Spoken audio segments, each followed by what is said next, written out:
cette nouvelle Vienne Actu. Vous le savez, chaque semaine, on parcourt l'actualité du pays viennois avec, pour commencer, un petit coup d'œil sur votre météo. Et pour ce week-end, ce sera du gris, de la pluie et un tout petit peu de soleil, mais surtout un mercure en chute libre.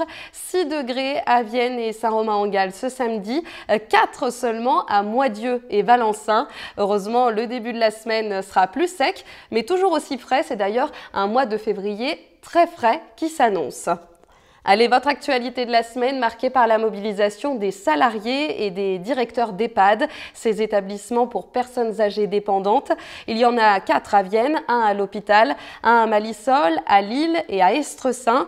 Les salariés étaient réunis devant l'hôpital ce mardi matin et devant la sous-préfecture dans l'après-midi. Ils réclament plus de moyens financiers et humains.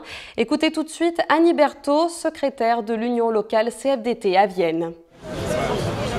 Donc ça, c'est pour revendiquer éventuellement tous les moyens qui ne sont pas mis en place suffisants pour que des personnes âgées puissent rester à domicile avec du personnel formé et puis que ce ne soit pas la va-vite, puisqu'aujourd'hui, en 30 minutes, il faut lever une personne âgée, il faut la faire manger en 7 minutes, voilà. Ce sont les exigences. Donc nous demandons plus de moyens.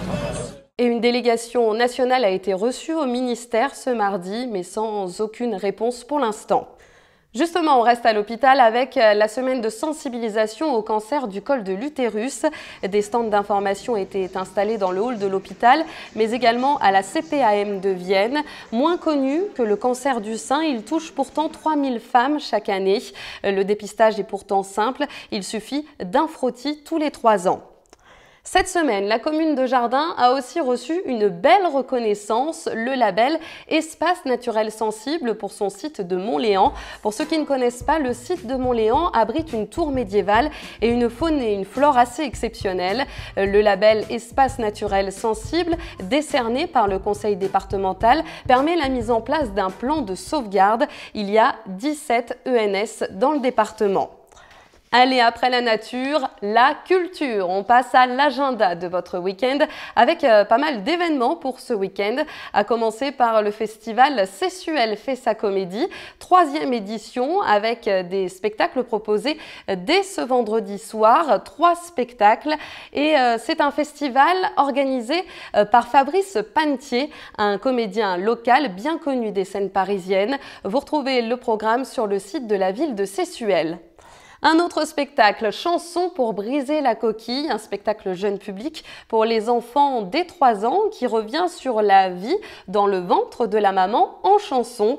Vous pouvez le retrouver à la salle des fêtes de Pont-Évêque ce samedi à 11 h. Il est proposé par le Théâtre de Vienne et par une compagnie viennoise, La Clinquaille.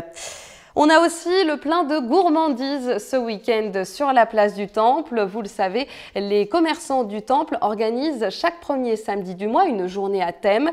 Et pour le mois de février, c'est donc la gourmandise qui a été choisie avec plusieurs animations, comme par exemple une dégustation de bugnes au Temple du Pain, également un blind test gourmand entre Panel et la cave du Temple, mais aussi une après-midi autour de l'Arménie avec Ola Gourmande, la Petite Académie et Luciole. Les festivités commencent dès 14 h sur la place du Temple et dès 10 h sur la page Facebook du Temple pour un concours de pâtisserie des commerçants. Et puis mon petit coup de cœur de cette semaine qui est surtout un conseil, prévoyez un petit footing pour ce week-end. L'île Barley est de nouveau accessible et en plus c'est la Chandeleur. Donc faire un petit footing après avoir mangé autant de crêpes, ça ne fait pas de mal. Voilà pour l'actualité de cette semaine, on se retrouve la semaine prochaine à la même heure pour une nouvelle Vienne Actu.